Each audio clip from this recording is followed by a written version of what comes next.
Hey everyone, how are you doing? I hope everybody is doing well and fine here. Outside of here, we always start. Well, we not all we always start, but Stan, last week we talked about the weather. So outside of here, there's a storm going on, thunder and lightning. How about you? It's a lovely day here, mate. Do you know what I mean? It's just coming to sort of like sundown, but it's been a lovely warm day here in Vancouver. All right. First thing is let's try and get about 25 likes on this video. The reason why I ask for likes is all right. Let me mute that. The reason why I asked for likes is it boosts up the video in terms of the YouTube preference. So it suggests this channel and it grows the community. And we got 5 people in here already, and we want to keep going, pushing out content, and just bringing lovely folks into the chats. And we take it from there because I think big things are going to happen this season. I'm always one to be optimistic myself, Stan. Now, the news today makes it a little bit less optimistic with Mikel Arteta's press conference. And Stan, the one thing I wanted to start with is everybody gets a clean slate. It's the start of a new season, and everybody gets a clean slate. Now, I know this is going to be controversial, this topic, and talking about Guendouzi in particular, he gets a clean slate as well. Well, I mean, I listened to the press conference, and as much as I like Mikel Arteta, and I do like him, you know, his press conferences are beginning to remind me of one of those like TED talks. You know, when you see him do it up on the stage. Father Ted, yeah. Yeah, he's a very good speaker, you know. Right, Ted. But, everybody starts on a clean slate, you know, from 2 weeks ago. I mean, what's included in this? I mean, I'm all for giving people second chances. You know, people make mistakes. You know, none of us are infallible. But I'm looking at two particular players, and I'd be looking at obviously Mesut Ozil, who's been out of the squad for ages, and obviously Guendouzi. I don't know if he's talking about both of those directly or just one of them, but both of these are individuals who have already had second chances and third chances. Yeah. And I would say with Mesut Ozil, 4, 5, and 6 chances. So I'm of an opinion, and I may even be in a minority, but I'm just of an opinion where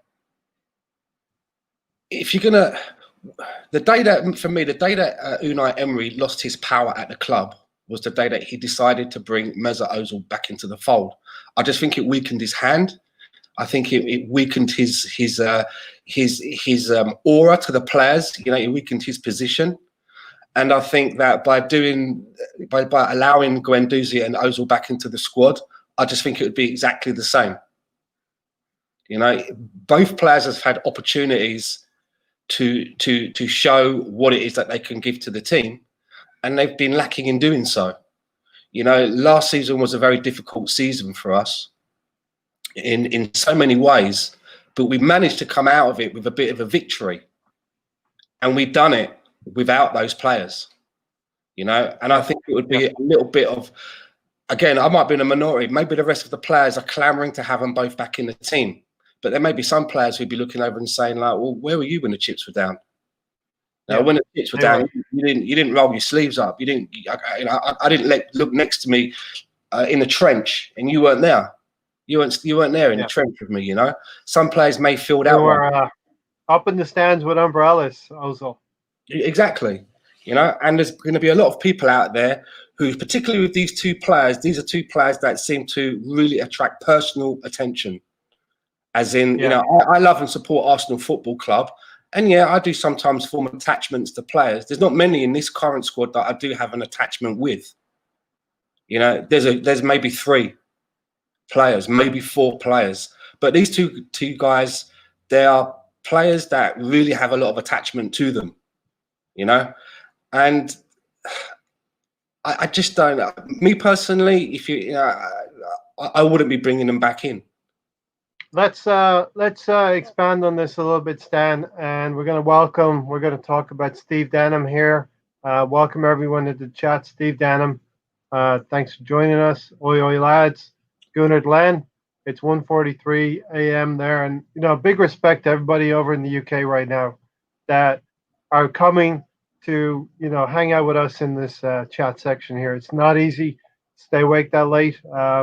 Really big up everyone. Gunnar Glenn, the assembled evening, everyone. Tony's mentioning the storm here. I can see the edge of the tropical storm outside. Clean slate equals getting your number taken away, and that's true. The numbers have been reassessed. Mobe Gunnar, big up to you. My guy, what's happening? Big up, Stan. Ozil gets a clean slate too. Now, as we go through some of this, Gunnar Glenn, you're from Ireland, and that's what I wanted to know as well. Everyone shout out where you're from as well. So, Gunnar Glenn, you're from Ireland. I'm from Kildare originally, Gunnar Glenn, so let me know. Stan, here's the thing about clean slate. We have not been able to shift Guendouzi. We're not able to generate transfer funds, and a lot of this podcast is going to be about transfers. We're going to go through a lot of the players in the squad because, as you know, a lot of them are up for sale. There's only 5 or 6 that we are personally attached to. Here's my angle. Guendouzi is being allowed back into the team so that his value can increase, his attractiveness to other teams can increase, and we can move him on by October 6th. What's your take on that? Well, there's a large section of our fan base that really rate Matteo Guendouzi highly for what they've seen him what he's provided for us on the pitch. But then there's nobody's coming for him.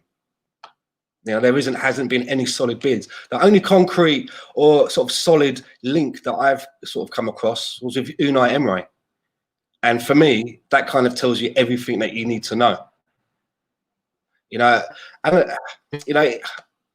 going to be a little bit biased, obviously, because we're talking about 2 players that I don't particularly rate. So and I'm honest about that. And people may say, "Oh, Stan, you've got an agenda against Ozil." Yeah, I do. My agenda is for him to leave the football club that I love because I just don't think he's up to the job, and I don't shy away from that. But I did defend him in the light of the 55 sackings, and maybe that he made the right decision for not giving up his 12.5%. I try to be as fair as I can, but look at El Neni. And El Neni has a lot of gets a lot of heat by a huge section of our fan base. And I'm not saying that Mohamed El Neni is by far the answer to Arsenal's midfield, but I am of the opinion that if Mohamed El Neni is only 70% of some of our other midfielders, and maybe some of the midfielders that I'm not particularly too keen on, I know that when Mohamed El Neni plays, he's going to squeeze every last drop out of that 70%. Yeah.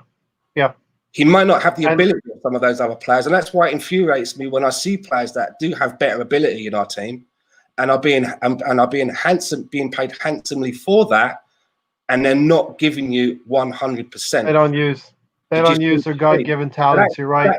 That's one of the reasons why I, at the moment, say if we are stuck for players, then give him a shout. Again, do the same thing by playing El Neni. Perhaps we put him into the shop window to generate funds. But, Guendouzi was left in the cold for a number of reasons, one of them being that there was an apology that he didn't want to give. Are we to understand that he's given that apology now? Or was he being brought back in with a clean slate and, that's all forgotten?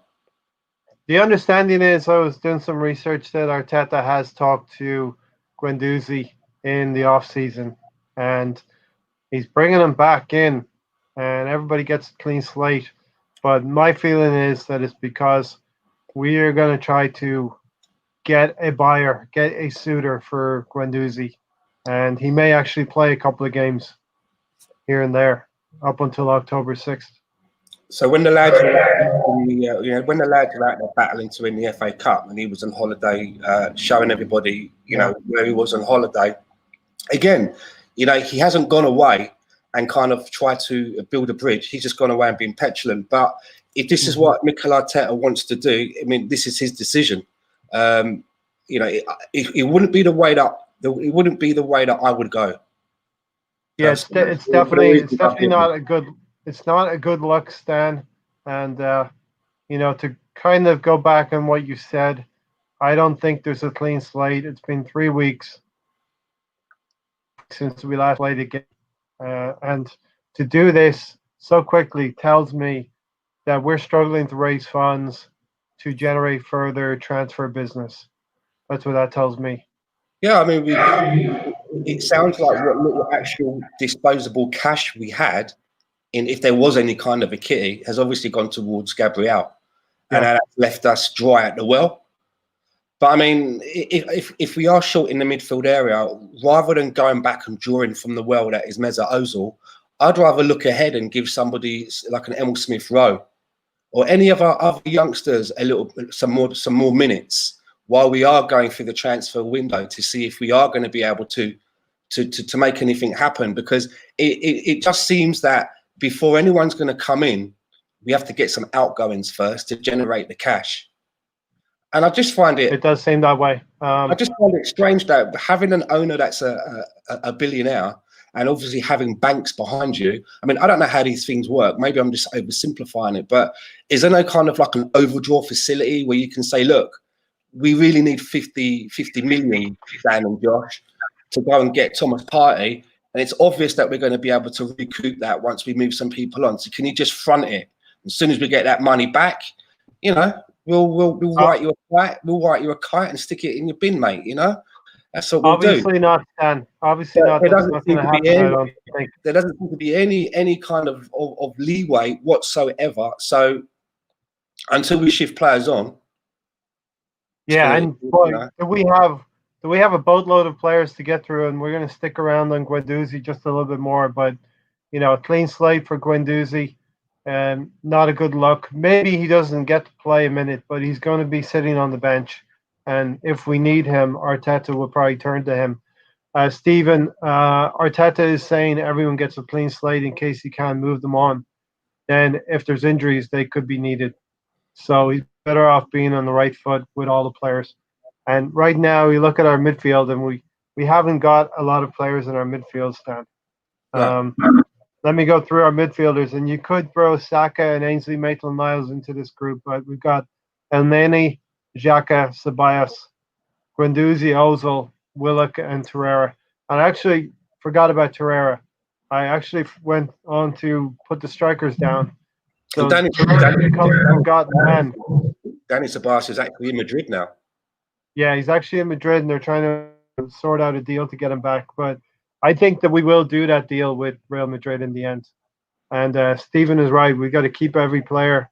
Arteta's looking at the state of our squad right now and saying he's got to keep every player on his side. Kyle J, what's up, Stan? It's Kyle from the Vancouver pub. Hope all is well. Hope to see you hopefully next season. And yeah, let's hope. All right, Kyle. All right, Kyle, mate.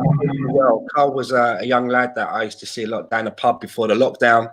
And in some of the really early match reaction videos that we used to do from the pub, the Gooners in Vancouver, we had Kyle on a few times. I've not seen him in a while. Glad to see that you're good, Kyle. Yeah, it's good to see everyone checking in. Sam Greenwood, originally from London, now he's in Norway for the last 24 years. Steven said, make no mistake, Arteta wants them gone. Yeah, Guendouzi is 21, Ozil's 31, almost 33, almost 3. You expect someone young to make mistakes. Yeah, when you make continual mistakes, Tony, that's the time for and Guendouzi has had a very large sample size. James Fernandez, thanks for joining us, James.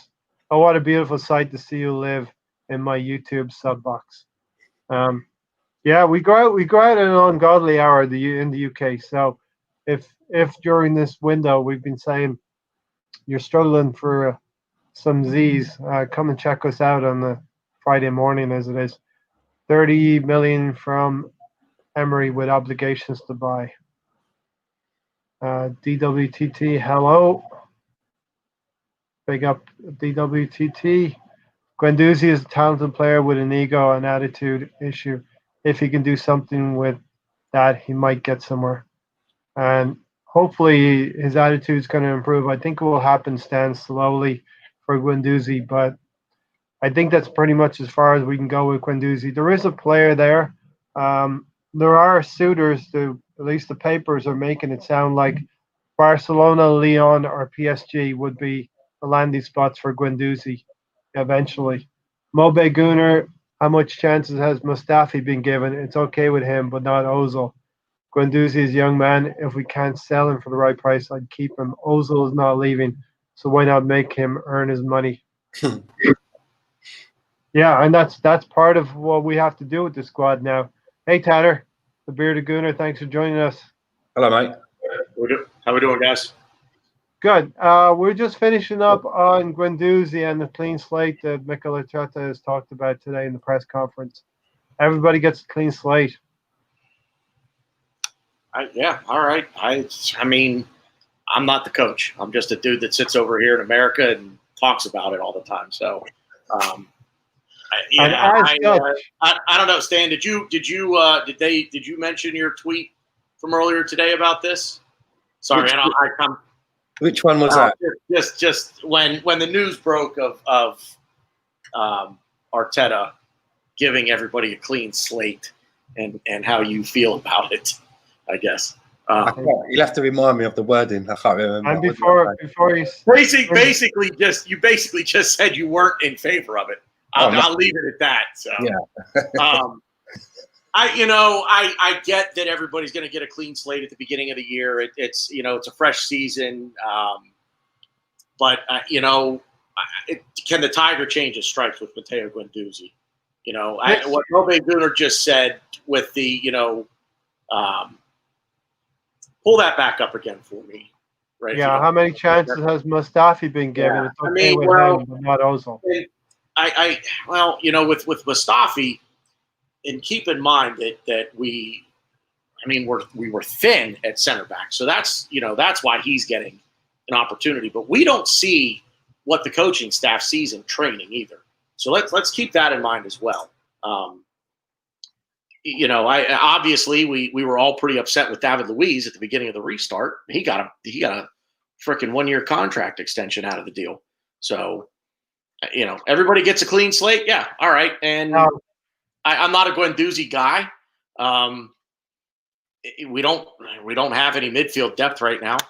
Tony, that's exactly it, Tanner. That's exactly it. You've hit on the point right there. Where our midfield is light right now, and I agree with me. We went out and gotten ourselves a central defender to partner Saliba. We have a good first choice central defensive partnership that we're going to be able to bet in this coming season. It might take a few weeks. So we spent the money defensively. Our midfield now looks a little bit light, Tanner. Oh, the midfield's incredibly light. There's no doubt about that. So I'm sure we'll get into this as the night goes. We've all heard the party rumors and everything now with that. So, but yeah, midfield. Look, if Guendouzi could change his attitude, there's a player there. I don't think any Arsenal fan has said that Guendouzi stinks. He's young. He's raw. If he can change his attitude, I think he's the kind of player that Mikel Arteta could really coach up and could really get the best out of him if he changes his attitude. So it's an attitude thing, and I think by not playing him after the incident in the Brighton match, I think that killed his sell-on value. The more I think about it, because we've not heard one club come in with any sort of there's not even a rumor of anyone offering anything for Matteo Guendouzi. We've offered him to 2 or 3 different clubs, and they've all said we don't want him either. Well, here's the thing, Tanner, that the clubs are going to wait into early October, and his value is only going to drop and drop and drop if he's not going to be in the team, if he's not involved in the squad. He's an asset. He's not a saleable asset, and he's a depreciating asset. Well, he is for right now, and that can change. So, on the one hand, I like the clean slate idea. Yeah. Matteo, I'm real sour on Matteo Guendouzi right now. I'm not going to lie to you. Real sour on him. So, yeah, me too. I'm more sour. Unpopular opinion. Here we go. The unpopular opinion. I'm more sour on Matteo Guendouzi than I am on Mesut Ozil. Oh. Yes, because we all known what Mesut Ozil was for the last 3 or 4 years. And here's the thing that's the one key point with Mesut Ozil is that he's produced for this club before.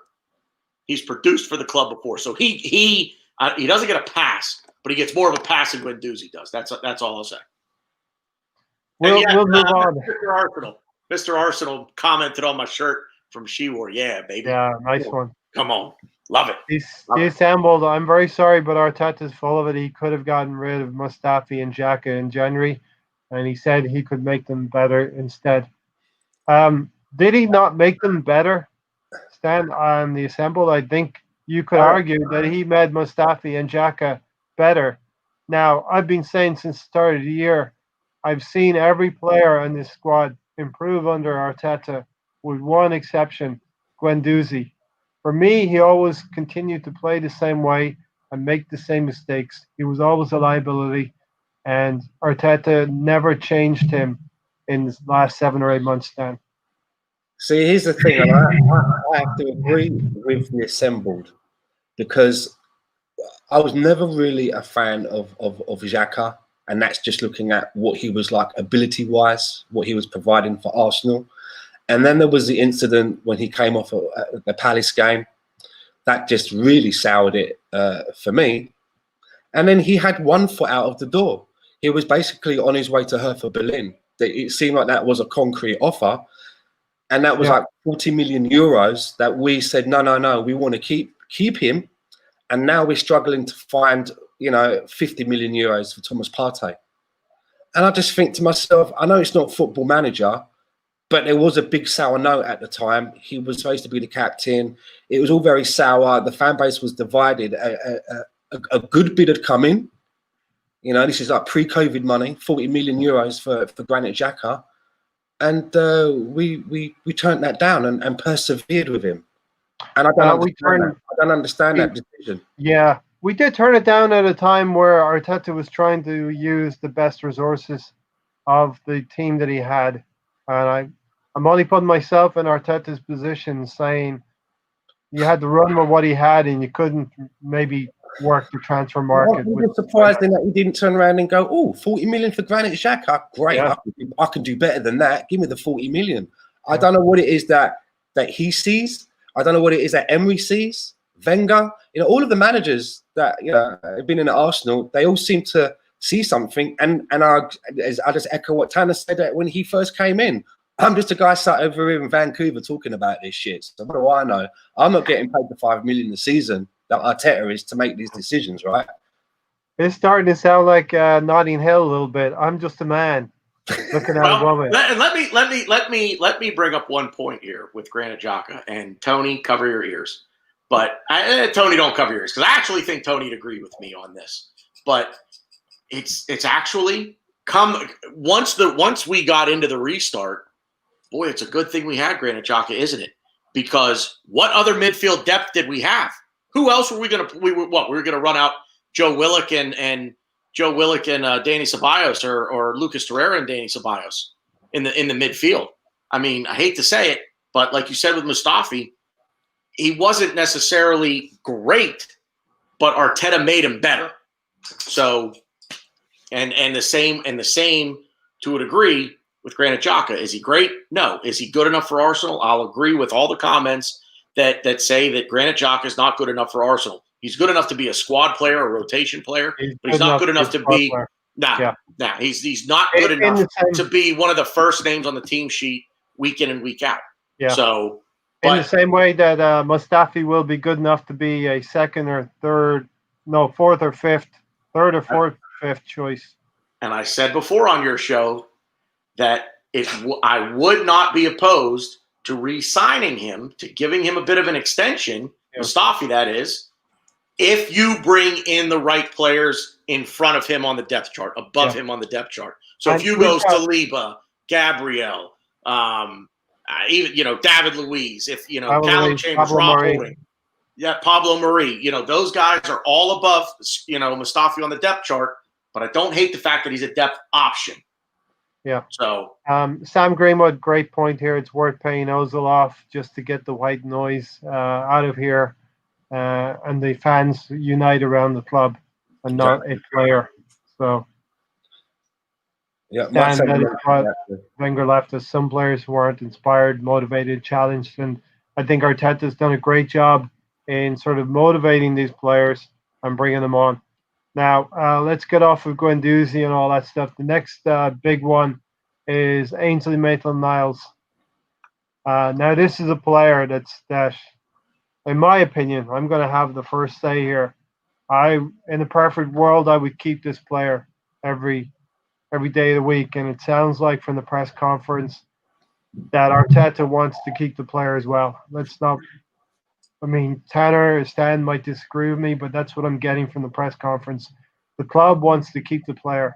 The player feels that he needs a new challenge. And if he's going to go to Wolves, it's going to be for 20 million plus, not 15. And the club needs to play some hardball here and get the price that they want, not the price that Wolves are going to demand. Matt Doherty is going to Spurs, an Arsenal supporter going to Spurs. Why couldn't we have nipped in there if Ainsley Maitland-Niles is going to Wolves and that's the way it's going to be? Why couldn't we get Matt Doherty in there? And an academy player, we get attached to these players, but he has only played in the major games, the semi-final and the final, and he didn't get a lot of minutes. So, Stan, what's your take on the Ainsley Maitland-Niles situation? In the same way how kind of described how he would like to see Mustafi utilised in our team, is probably exactly this how I would feel about Ainsley Maitland-Niles. I'm not saying that I want to see the back of him and he's stinking up the place, but he's not a first pick for me. He's not a first pick at right back at all for me.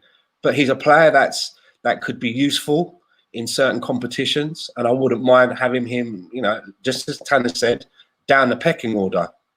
But with regard to him leaving the club, a large section of our fan base I've seen on social media were like, what is Arsenal doing? Why are they getting rid of him? But it's like they've either not read or taken into account the player recently changed representation. As a new agent. Yeah, and he's actively came out and said, that he feels that his time at Arsenal is done. He needs a challenge and he needs to be playing perhaps in a position that he favours and more regularly. But my actual opinion of him is he came into the squad at the same time as Saka, and they were both kind of given opportunities around the same time. The way that Saka handled his opportunity, even though he was playing in a position that probably wasn't his favourite, for me, was exemplary. That's exactly how I like to see a young player react to an opportunity like that. Ainsley Maitland-Niles, on the other hand, I thought his reaction was very poor. And if I was a manager, seeing that, it's all well and good when you come into the team for a bit and you win a cup and you're running around and hugging. But I would be thinking to myself, well, I've seen that when the chips are down, I can't really count on this guy, because if I need him to maybe playing a position because, we've got an injury, we don't have anybody in there, can I rely on this guy? Without him, if he has a bad game, he's going to get the ump and go out into the press and say that he's unhappy. So maybe, that may be still a memory in certain people's minds. But as I say, I just want to say again, I'm not saying he's stinking up the place. I don't mind him staying in the same way that Tanner said about Mustafi. But if it means that we can bring in some funds for him, and that maybe 20 million could go towards the party fund, then that would be 20 million towards that I think would be well spent. Yeah. Other options could be Diawara from Roma as well for 27 million, and maybe Simara from Lille. We might raid Lille again as well. Stephen had said about the Guendouzi taking the picture while he was on holiday, and we were winning the FA Cup. Well, what a mug, you know what I mean? So Tanner, Ainsley Maitland-Niles. I'm in agreement with Stan on this. I like the player. I've been a Maitland-Niles guy for a while now. I love his versatility. I was very happy to hear that his attitude seemed to change. At the same time, you can't fault a player for wanting more playing time he wants to further his career, and he feels like he's roadblocked right now at Arsenal. I don't have any problem with him if the player wants to move. Yeah. For that reason, I have no problem with that. I would like to see him maybe try to blossom more as a right back or a right wing back. I think he could do that. I think he has the talent to be able to do that. And again, his versatility is second to none. I apologize. I beagle puppies and tennis balls, man. She's just going nuts right now. I apologize. They said never work with puppies. They said never work in business with puppies or tennis balls, right? Yeah. But now with Maitland-Niles, like Stan said, if you can move the player on for a wad of cash, then again, you have to remember that. Okay, so now we're down to Bellerin and Cedric. Are we comfortable with that? Or not us. I mean, at the end of the day, here again, we're just three dudes sitting here talking about it. Yeah. Is Arteta comfortable with that? I think Arteta wants to keep it, but I think Arteta also has to realize that the reason the player wants to move, you can't fault him for that. So it's either, okay, well, if that's what you're looking to do, could you do it here? Can I offer you more playing time? Can I offer up the fact that Cedric ain't going anywhere? So can I offer up Hector Bellerin to PSG? There was an Italian club I thought I saw that had shown some interest in him. Hector Bellerin, PSG or Juventus. They are the possible destinations for him. 11 likes on the video so far. Slap a like when you get a chance, folks. Really, really appreciate it. Go, Stan.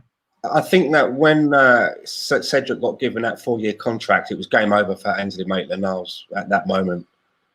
I think that was the thinking there. We've got Cedric in, we've got Hector. It's strange, isn't it, that that obviously we're looking for suitors for Ainsley Maitland-Niles, but the story about Hector Bellerin, for me, I didn't expect to see that. I'm a big fan of Hector still. I think that there's still something that he can offer the team. I know that there's a lot of people say, "Get rid of him now, get rid of him now," and I've said it. I don't know how many times I've said it, that when Hector knows that he's not first on the team sheet and he has competition, and if Cedric is going to be that competition, I think Hector raises his game a little bit more. So I would be quite happy to, and we're light of funds, right? I'd be quite happy to stick with Cedric and Hector to battle it out. But then again, if it does mean that we can perhaps move Hector on for, say, 30 million, I don't know, to a PSG, and that money goes in straight away to bring in somebody like an Aarons or an Atal, which is my pick. I like Atal. If it's, we're going to use it to do it straight away and not sell him, and then diver, not maybe spend the money or spend the money on a winger. And if we go into the season, we've only got Cedric, which we've done before. We don't replace the player, then that's pointless. That's stupid. We get into a situation, then we'll be playing Tierney at right back to fill in, or something stupid like that. Do you know what I mean? Or a centre back playing at right back to fill in if the right back goes down, and that's just ridiculous. The thing for me with Ainsley Maitland-Niles is, tactically speaking, he was such a great player. I'm speaking in the past tense, but he is such a great player that we can plug him in any formation, in any lineup, and he would do a decent job for you. He shut down Traore pretty well when he came on against Wolves. We all know what he did on the left-hand side in the cup final, and in the semi-final as well. I think he played against City. So I did sort of a little pros and cons here from this deal. If we do sell to Wolves for over 20 million, and there's been lots of people saying we want more than 30 million, and it wouldn't be unrealistic to get 30 million, but I'm hearing like for Maitland-Niles? For Ainsley Maitland-Niles, 30 million would be the upper echelon probably. He is an English player. I mean, could we really expect to get what we got for Iwobi? I'm not so sure. No. I mean, it's around. What did we get for Iwobi? Was it 30 or 35, 40? 37? Okay. Yeah. I thought we got a good chunk of change for Alex. Yeah, that was one of our better sales. Actual fact. Yeah, it was. I said that was one of our better sales. When we pulled that off. When I saw 37 million for Alex Iwobi, I was like, Does That was Everton the think thing. he's like the second coming of? Isn't that our record sale now? Because I'm sure that our record sale was Mark Overmars to Barcelona. Mark Overmars at 36. That was what, 36? 36 million pounds. 30, yeah. So Which- now, which- So Iwobi was close. Iwobi was close. Which we learned recently was David Dean just threw in a Manu Petit in that deal.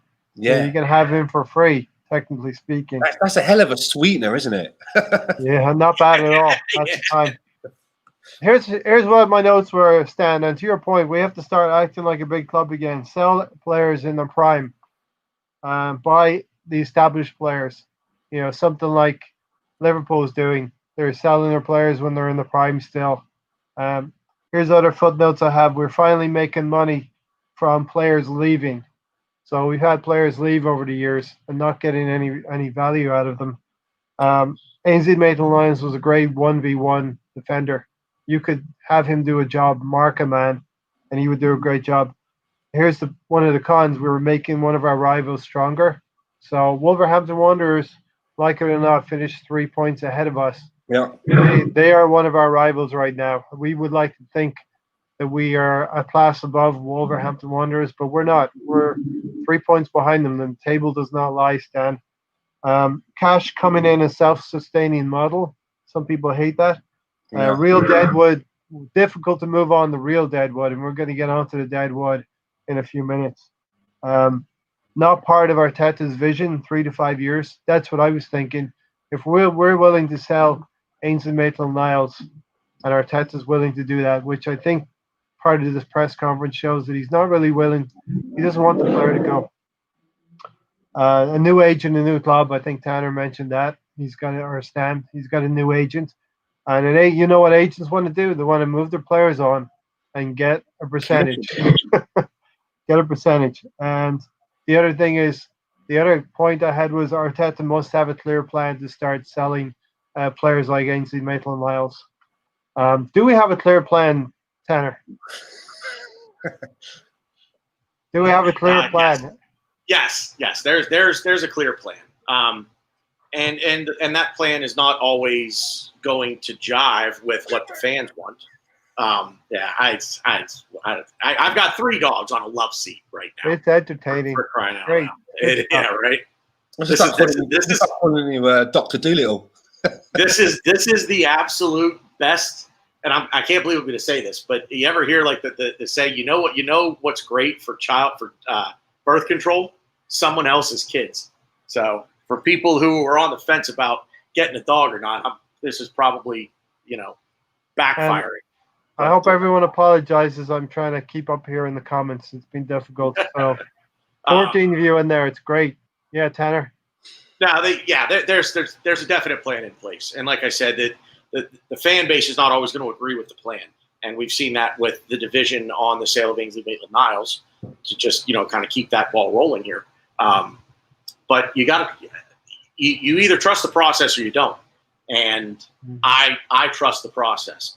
Like I said, love Ainsley Maitland-Niles, but if we can get a pretty penny for him and strengthen the squad somewhere else, then I'm all for it. But the plan is definitely there, and Arteta Willian apparently quoted Arteta as wanting to win the Champions League in 3 years.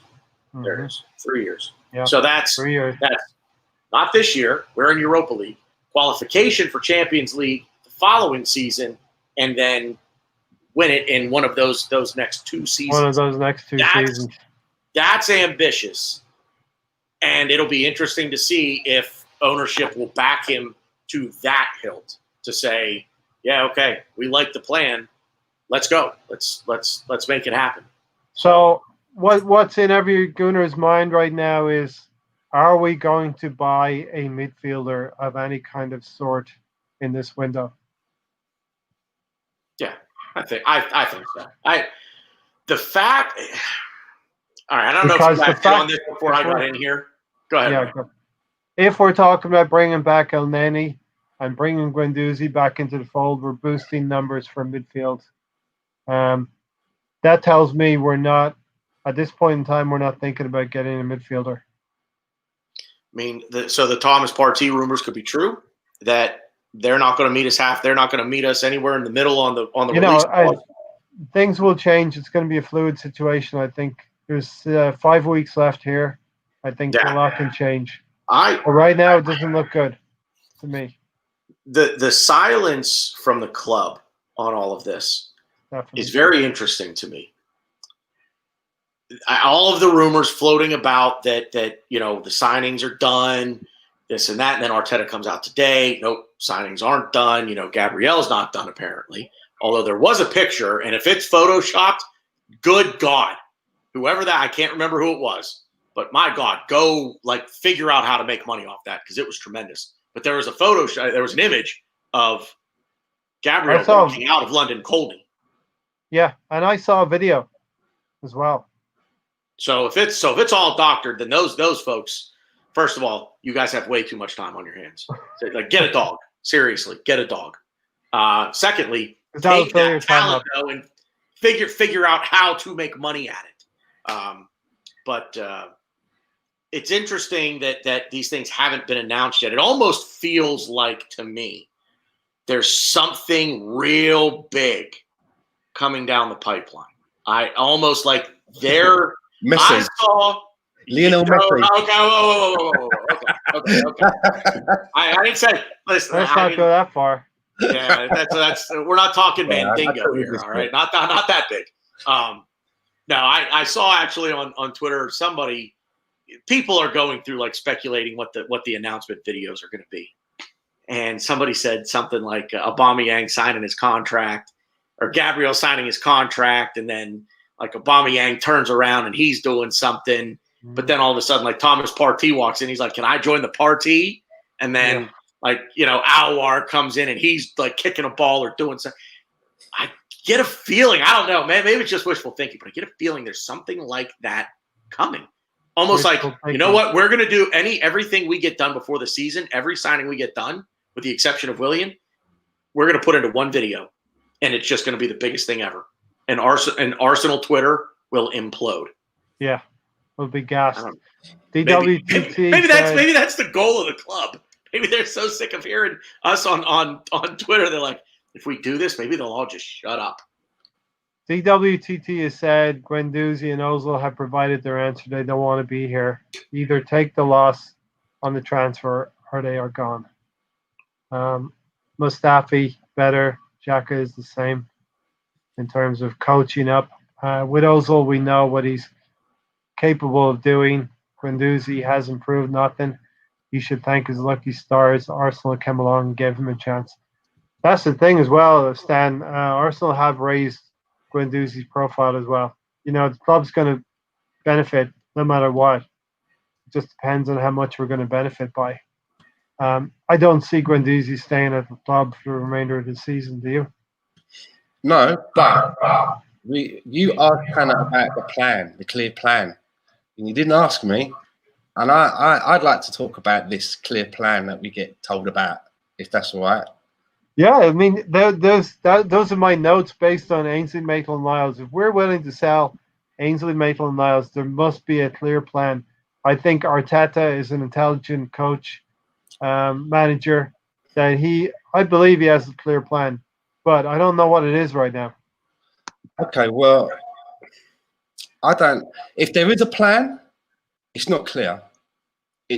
Arsenal have shown us that I do not believe for one moment that Arsenal has a clear plan right now. And their actions have shown us over the last couple of months that isn't the case. You asked me to believe in a process, and don't get me wrong, I back Mikel Arteta first of all. I do back Mikel Arteta, but I can't believe in a process if I don't understand it. So if there is a clear plan, am I to believe that this clear plan, I'm just going to pick them out of the air. This clear plan included getting rid of our contact-led transfer approach guru guy the day that, new enough when the day when the transfer market opens. Our clear plan is to get rid of all of our scouting, our international scouting contacts, just as the transfer window opens. Our clear plan is to move on our academy coach. Our clear plan is to bring back in a player that we've frozen out because he acts up all of the time. He won't apologise. We don't want this guy. You know, he's not there for the team. Our clear plan is to bring in the player that we throws out that's on 350 bags a week. He obviously doesn't really want to play football anymore.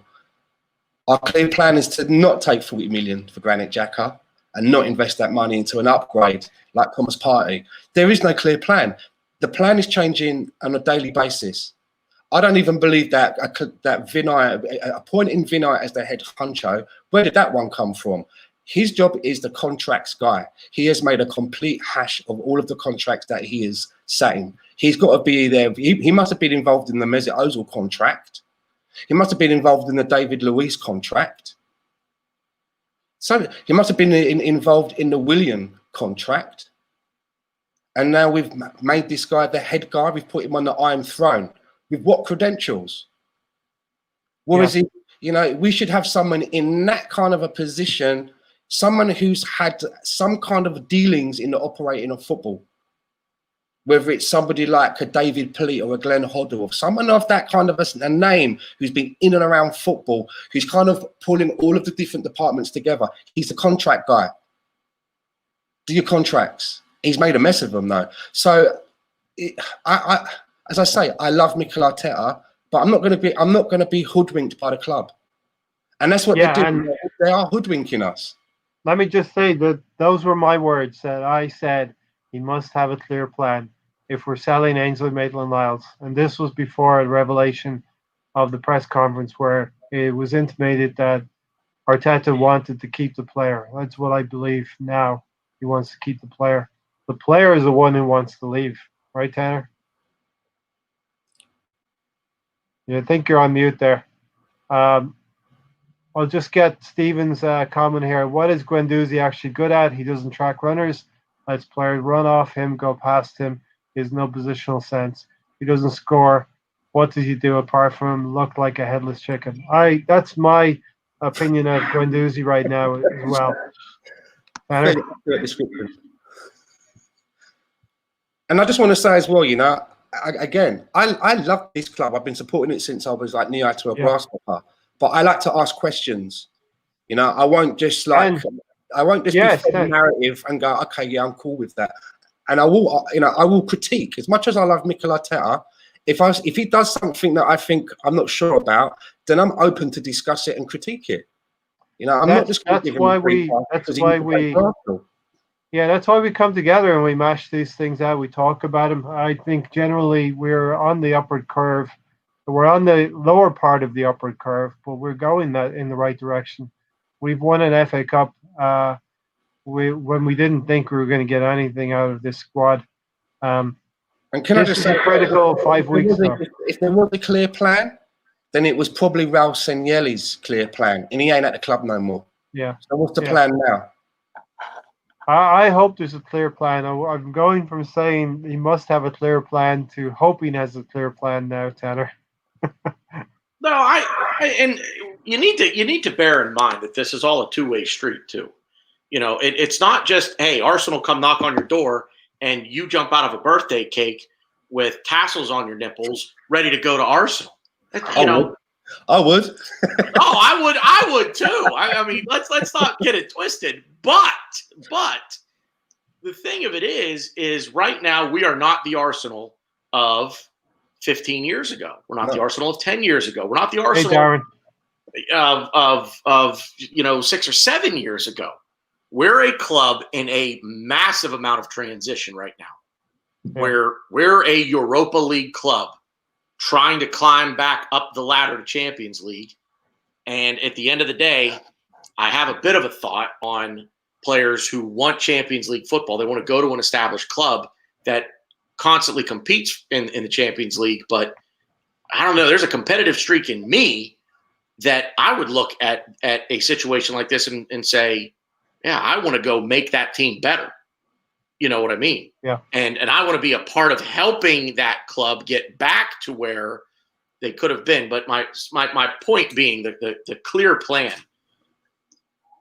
I think there was a bit of upheaval with COVID, finances, and I think there was a disagreement in how to go about transfer business. I think Mikel Arteta wasn't on board with I don't think he was on board with Raul Sanllehi.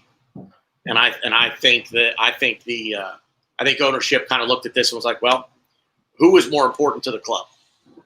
And the obvious answer is Mikel Arteta, and that's my answer. I think they made the right decision there. So yeah, definitely. I wanted to start this podcast by saying our best signing in the last 7 or 8 months has been Mikel Arteta. He has come to the club and turned things around, no question. Now, it's been difficult to turn the culture around. We talked about that at the outset when he joined. Changing the culture of this club has been difficult. He had to see what was going on. He had to turn things upside down, coordinate with Per Mertesacker. I think he may have been the voice on the inside who was telling him what was going on. But make no mistake, Mikel Arteta has made big changes on the playing side of the team. He identified Guendouzi and Ozil as being a couple of the bad apples in the team, and he took action against it. Now, a lot of Gooners are going to find it hard to take Guendouzi and Ozil back into the team with a clean slate. All right, Tanner? I'm one of those. Yeah. DWTT, many say we are 2 to 3 years from competing for the league. Many on the team now won't be here when that time comes, or we will be starting over with a new manager. I don't believe we'll be starting over with a new manager. Clubs have to stick it out with their coaches. Ole Gunnar Solskjaer could have, maybe he's not going to be the magic elixir for Man United, but he could have been sacked many times, and they've stuck with him. Stan? Just as you touched on, I know we about them, but something I've thought about earlier, and it was a comparison that I made with Manchester United to Arsenal and it was when I was watching the Harry Maguire interview, on BBC, where he had a face-to-face interview, talking about what happened with him over in Greece. And as I was watching it, I just thought to myself, Arsenal would never do that. The way that Arsenal would have done this, the manager would be sat next to Harry Maguire, just like George Graham was when Paul Merson had his problems, just like he was with Tony Adams. Ollie wasn't even there. They just sent him off to the BBC and probably had an advisor and stood off of camera. And I just thought to myself, I would have had more respect if Ollie was sat there next to him, just as a shoulder, But I just thought of that while you were talking about Man United. I'm sorry to interrupt that with that. No, that's fine. So Tanner, you have to stick with this project. And we talked about how difficult the beginning of our season is going to be. The first 10 games, very, very difficult. We may only get 15, 16 points in the first 10 games. We'll be 10 or 12 points behind the first place team. The supporters have to understand this and allow the team to gel. We're going to have defenders. We're going to have Saliba and hopefully Gabriel play alongside him. They're going to make mistakes in the Premier League. They're going to get out-muscled. The physical aspect of the Premier League is going to be something they have to adapt to. As supporters, we have to do our part and understand the process. Again, not just understand the coaching process, but understand the process of players who have to adapt this league. We only saw Nicola Pepe actually come to the fore a little bit in the last few months of this season. Yeah, as a supporter, it's either instant gratification or you accept things for what they are. And the ones who after a loss are ready to jump off a bridge, and it doesn't matter the magnitude of the loss, it doesn't matter the style of the loss, it's just the fact that it's a loss. Yeah. They're not those aren't, and with all due respect, they're not knowledgeable fans. They're not knowledgeable supporters. They're reactionary. They're very reactionary. And Twitter is a very good way of being reactionary in the world, no matter what your chosen topic on that platform might be. You have to take a step back and look at things and say, okay, well, there's a bigger picture here. Do we see improvement? Are the players fighting for every blade of grass out there? Are they sticking a foot in? in making a challenge? Or are we just kind of sitting back and just, ho hum, do, walk through the park, damn, I forgot my dog at home. I could have brought him. This is a nice day, something like that, walking around out on the pitch. So that's the thing with Mikel Arteta that I think we can all agree on. The attitude within the team changed. So we get the attitude to change, and now we can start to change the tactics a little bit, change the mindset, and then start to change the results. I just want to give a big shout out to everyone watching. You're all mad. It's like probably 2:30 there. I love it though. We love it. We love it that you're here with us. There's a lot of rug talk going on in the chat box. A lot of rug talk. Hey, Stephen Dedham, let's not get it twisted. Niles wasn't very good. It was only the last 3 or 4 games he played well before. Then he had a lot of poor performances. So let's not go over the top on how good he is just yet. And maybe it's an indictment on 75% of our squad, Stan, that a decent player could be hyped up a little bit more than they are, because we have a lot of deadwood still to get through in this podcast. We talked about trying to keep this to an hour, and Tanner laughed at me earlier about trying to keep this to an hour. So we'll try and do another 20, 25 minutes. I know Stan has to go in a few as well. Where do you got to go? Someone in the chat box was asking. Sorry, I can't remember who it was. Wasn't it Wenger with Paul Merson? No, it was before that. It was George Graham. But I remember it very vividly. But you was talking about there with the Saliba coming in and Gabriel coming in, and we could be looking at a partnership. I mean, it all depends. Are we going to go to a flat back four at some point? Once players get bedded in. I mean, at the moment, with the lack of the midfield that we were talking about earlier, it probably makes sense to probably continue with a back three for a while. But I just have a feeling that at some point, once Mikel is able to perhaps get the personnel that he wants, that he's going to want to have another midfielder in there and get rid of a defender. Yeah, well, let's talk about the back four, and I think you're right, Stan. We are going to look at an imperious three at the back with, I think, David Luiz between two of these central defenders. And I think starting now, we're going to have Kieran Tierney as the left centre back. And Saliba, let's talk about Saliba. I thought he had quite an accomplished game against MK Dons. Stan, I thought he had a quite accomplished game. Wasn't too flashy, didn't do anything brilliant, but you don't want that from your central defender. Your central defender shouldn't get noticed, except if you're really, really noticing how he can pull out a cigar in the middle of the game and still play, Yeah, he's a big lad. He's got a big stature about him, but he's also very mobile as well. I saw a couple of times where he had to chase very back. Mobile.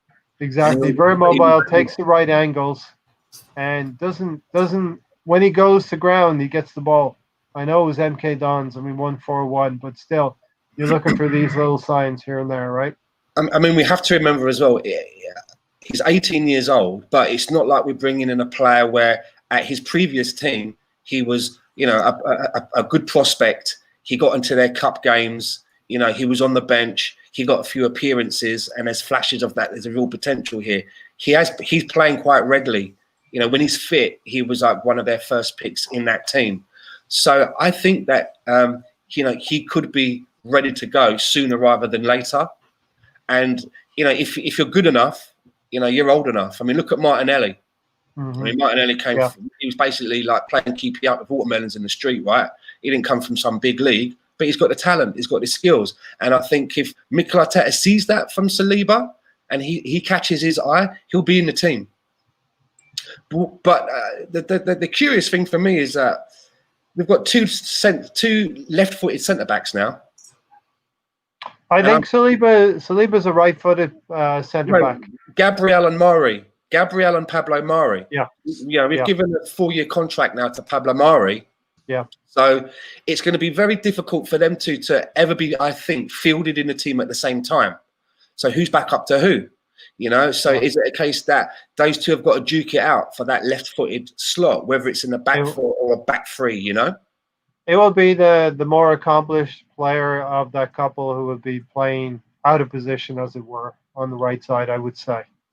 I think it's good that we have two left-footed centre backs, but those players have got to understand that they're fighting for that position now, and that they're not going to be playing every single week. It's going to be down to form, and I'm happy with that. If Pablo Mari turns out to be the one, over Gabriel, that's have the better form, then we play Pablo Mari, and and vice versa. I like that. I like that we've got competition for that space. Yeah, I see a situation where Gabriel Saliba is going to be your first choice, and then maybe David Luiz and Pablo Mari would be your second, on the second row of the grid, as it were. Darren said, madness around Gabriel. So many people stalking and tracking him. Is it going to be that good? Tanner, what's your feeling about Gabriel? Maybe I'm just too hopeful that it seems like we're finally plugging these positions. We got Saliba in, now we've got Gabriel. I'm hopeful. I mean, I've done a little bit of research on him and tried to read some scouting reports, and most of what I have seen, he's raw, but the talent is definitely there. I think where Arteta is going to excel the most with this team is coaching up the younger players. So I like the idea that we went for a younger player, not necessarily an established, central defender. But yeah, a lot of hype around both of these guys, and the fan base really needs to temper that, and reel these expectations back in, because you're really just setting yourself up for disappointment, because they're going to have a bad game. It's just the nature of football, and they're young. I mean, it's going to happen, and when we lose our first game, and if they happen to be playing together, that's where the fan base is going to focus. And it's going to, why did Arteta play the two youngest defenders together and blah, blah, blah, this and that. So, but there's a player there in Gabriel, and I'm excited. I hope the deal gets done. According to Arteta, it's not done yet. So I hope it gets done. And I'm excited to see what he can bring. He's a big guy. He takes up some space, which is good. He is a unit. And he's mobile. He seems to have some pace as well, Tanner. Well, who he's going to remind me of, or at least reading the scouting reports, who he reminds me of? David Luiz. He's great at long balls over the top. I mean, the good things at David Luiz, the good aspects of David Luiz's game. But long balls over the top, he can carry the ball forward. He is relatively mobile. His passing is pretty good. Mm-hmm. So and all of those things, when you look at David Luiz, that he has that in his repertoire. Excuse me, he has that in his arsenal. I thought you might say that. I couldn't resist. I had to. I thought you might say that. Listen, if you're enjoying this content, you're enjoying the show, we're going to get through a few more names. Stop for a second, slap a like on the video. We're up to 14 right now. Hopefully we'll get to 25. It's madness. There's 13, 14 of you in here right now. Let me know. Rule is Rule Carvey. I've seen you now in the chats for the last few videos, and it's good that we're seeing the faces. They're becoming regulars, and that's a great thing. We're trying to build a community here. The likes on the video is to expand the community, get the live stream out there as a suggested viewing, and we'll pick up more and more people. Kind of like a snowball rolling down the hill. Stefan, tell me where you're from as well. Rule, tell me where you're from. If you're comfortable telling me, country, city, all that good stuff. So that's Saliba. Let's go through the back line. A couple of rumors in terms of we're trying to shop our players everywhere. Stan. So we talked about Ainsley Maitland-Niles, Chambers, and Holding. Leeds have been in for both of those players, Holding and Chambers. Initially, we thought Chambers would go to Fulham, but they're two players that probably are going to be surplus to requirements now. Chambers and Rob Holding. I would like to just kind of bringing back in Ainsley Maitland-Niles. I would like to actually keep one of either Ainsley Maitland-Niles or Callum Chambers, specifically because those two players can play a variety of positions. I mean, Callum Chambers I've seen at right back, left back, centre back, and he was player of the year for Fulham and a central defensive role. And I think it's really handy if you can have a player in your squad who may not start every game, but can be, he could give you maybe a 6.5, a 7 performance in the games that he plays in a variety of roles. And I think Callum Chambers or Ainsley Maitland-Niles could be that player. So I would like to keep one of them. Holding was one that I've always liked him, but he just hasn't gotten himself a long run in the team. And when he has managed to string games together, he seems to get better. Some players need to get rhythm. And if you're going to just have Rob Holding as one of those guys that he'll be in and out, whether he's injured or not, then it's kind of like you're throwing a gamble of what kind of a performance you may get. Do you see what I mean? Yeah. But the thing is, we've made such an investment in our centre backs. We've got to get rid of some of them. And for me, unfortunately, the ones that have the mark against their name is probably, for me, Mustafi, Socrates, Holding, Chambers, Mavropanos. Yep. They're probably the ones that you think that there could be movement with if we are a self-sustaining model. And there's a couple in there, believe it or not, that I would have liked to have maybe tried to have persevered with. But I understand that some of those players have been with us a while now, and maybe it's a case of the belief has gone in them. And I'm looking specifically at Chambers and Holding. They've been part of the Arsenal squad for some time. They've both been unlucky with injury, though, for me. But unlucky with injury. But in the case of Rob Holding, he has played a part. I think he was did he play in this cup final this past year? He's got himself 2 FA Cups out of Arsenal. And, we've got some good service out of him. But, Tanner, for Rob Holding to move on now, it's probably the best thing. And Leeds United seem to be the destination for him. That's the rumor anyway. I like Rob Holding. I like Callum Chambers. But I don't think Mustafi's going to get moved on. Mavropanos is out on he's out on loan. There's been no more talk on Socrates going to Napoli. Yeah, yep. So there's been no more movement on that. So, but if there's interest there, I mean, at this point, I think the easier conversation to have, quite frankly, is probably the players that you're not willing to move on. I think everyone in this squad, minus maybe 5, and that's probably being a bit generous. I think everybody has a price. So, I mean. Yeah, I'm gonna channel my inner Ted DiBiase, baby. Everybody's got a price. Everybody's got a price. I want to give a shout out to Jack Mack and Stefan, who's joined us as well. So thanks. If you have an opportunity, stop the video, hit the like button. It would be great. DWTT, the assembled. The rebuild is what I would like to see, but the deadwood on the team hasn't given me confidence. It actually is the management's plan. Can I just say that the problem that we seem to be having is, and it seems to be the problem that everyone's having, you get people sniffing, but nobody actually wants to take ownership on buying anyone. They all want to do these loan deals. There's all these bloody loan deals, and it's like, well, how much of the wage do we have to cover?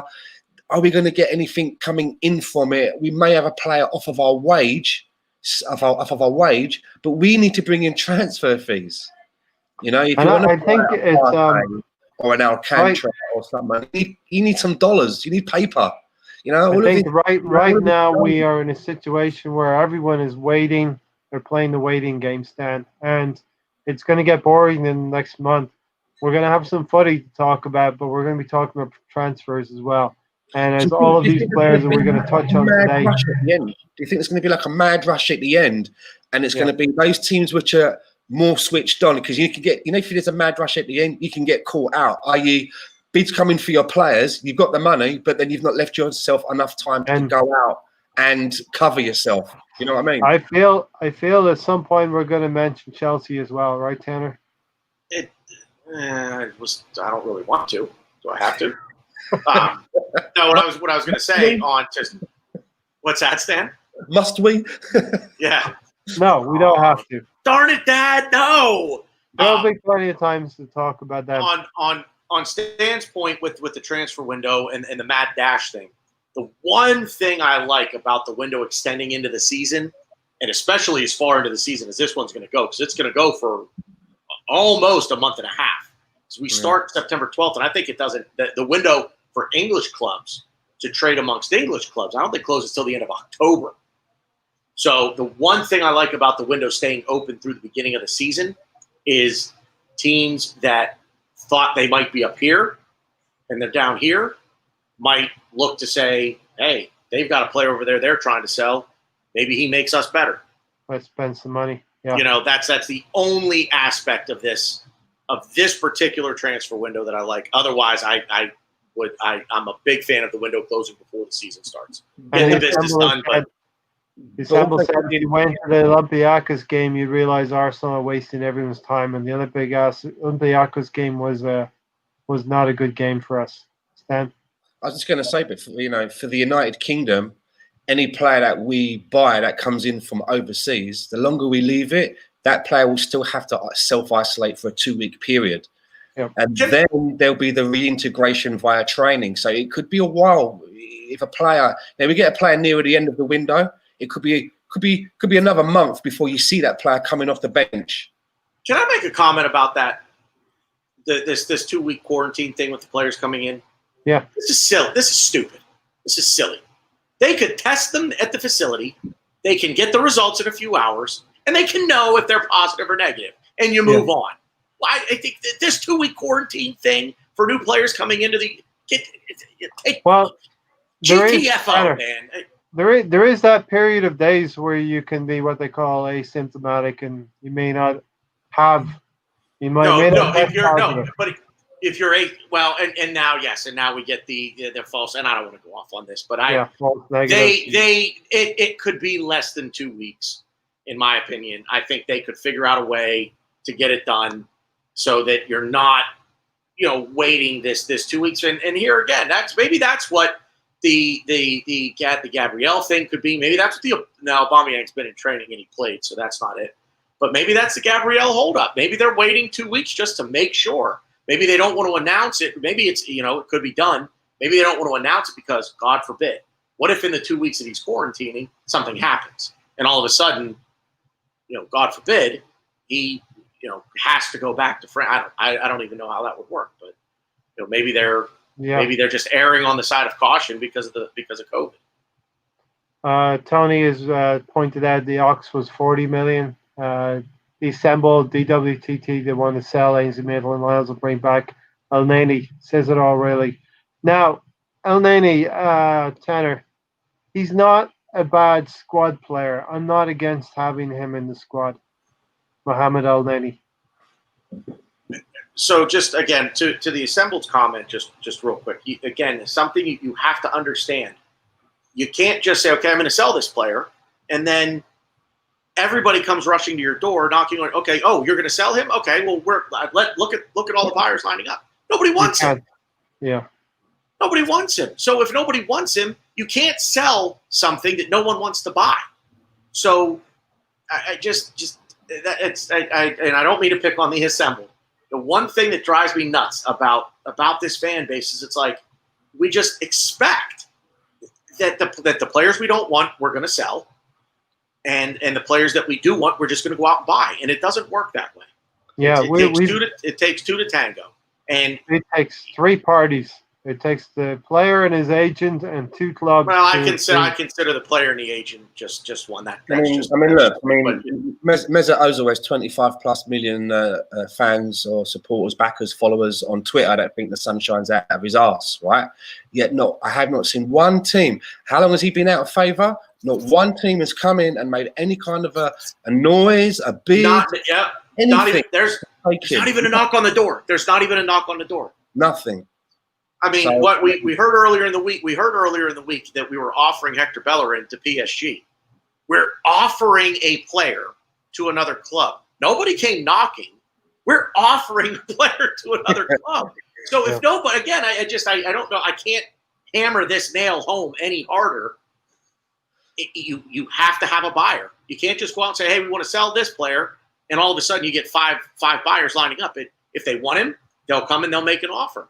And if you reach an agreement on a price, then you have a deal. And if not, then you have to accept the fact that the player is going to be here. And the one thing, and Stan and I were talking about this with Mohamed El Neni, that dude might be, what'd you say, Stan? Might be 70% talent-wise, might be 70% of the best players in the team. But that dude's going to take that 70%, and he's going to give you all of it. He's going to take that rag, and he's going to wring that rag out to get every last drop of his talent. And he's going to leave it on the pitch. I can tell you now, Tanner, he'll get a few more. Arteta will get a few more percentage points out of him as well. And there you go. That's a great point. Remember how everybody felt about Francis Coquelin, and we fucked him off up to Charlton. Do you know what I mean? And then we got short. Similar situation, wasn't it? We were short in midfield. We had to bring him back. And then what happened? He rose like a phoenix out of the fires, didn't he? When we put him next to Francis, when we put him next to Santi Cazorla. So who knows that with new direction? Because talking about nobody coming in for Guendouzi, nobody coming in for Ozil. People come in for El Neni, don't they? Whether it's for loans or what have you. You know, there was another team in Turkey that's interested in taking him on loan because Where was he last year? He was at Besiktas. And he had problems. Was it Besiktas? It was either Besiktas or Trabzonspor, but there were problems with them being able to pay their players all of their salaries.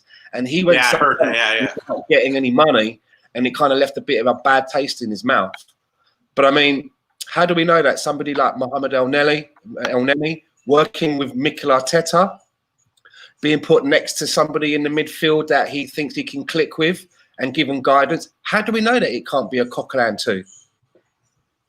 Exactly. How do we know that he can't fill in a plug somewhere and put in a 7 out of 10 performances and be a steady Eddie and maybe the odd assist? I mean, he scored in that friendly. I know it was a friendly, but he still scored, right? He still took his chance, you know. And he banged in a nice one against Barcelona as well. I seem to remember that was a good finish, Stan. That was a good finish, Stan, against MK Dons. One other thing to DWTT here, I would add Saliba into this mix right now. Players that worthy of the shirt. Tierney, Saka, Pepe, Leno Martinez, Martinelli, Emile Smith-Rowe, Laka, Oba, Gabriel. That would be also Saliba. Anyone else that you would keep in there, Stan? Tanner? I mean, that's a fair list. I mean, obviously, I've not seen enough of someone like an Emile Smith-Rowe, but if anyone comes in with, a clean pass, he does. He's nothing. Got to give him a chance. Yeah, he's nothing from the bench of Emery. He's been out working hard on loan. Lacazette, I'm of an opinion that, I would like us to try and maybe get some money in for Lacazette and maybe try a different option up front. I would specifically like the money from Lacazette to be reinvested in that position, because I think that if we did get maybe money in for Lacazette and we put that into a Partey or an Aouar, and then a month into the season Aubameyang breaks his leg, I'll be really saying that we're going to just consider Eddie for every single game, every competition. No. Martinelli's out. Martinelli's out now till 2021. Yeah. Other than that, at the club, what are we going to do? Sort of like expressly promote someone like Balogun or Jean-Jules. Exactly. The conversation has come along perfectly to the banner I put up and what Stefan has said here. What happened to bringing the kids through? Arsenal got to get younger players in. And the banner I put up is second half. We're to the second half here, folks. Keeping the academy players. Sam Greenwood is leaving Arsenal. How do we protect the futures of a Balogun or a John Jules, right? Tanner? We got to play them, right? That's the one aspect of.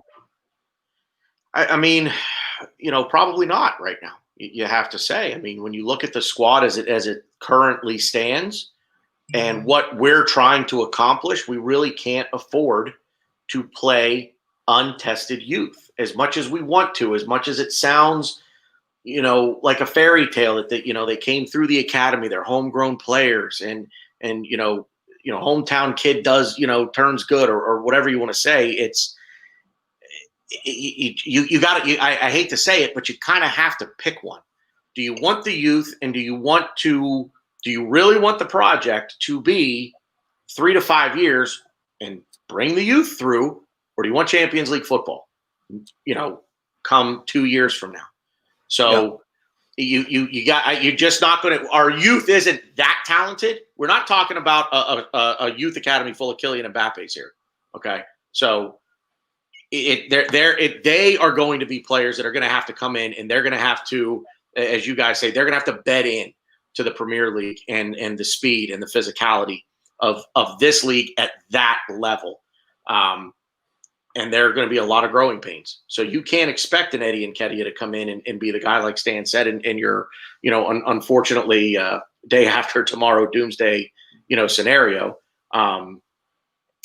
But yeah, you got to. What we've seen, Tanner, is Eddie Nketiah coming in and getting his fair share of goals. He's not being goal shy. He's scored some goals, and he's justified his place in the team.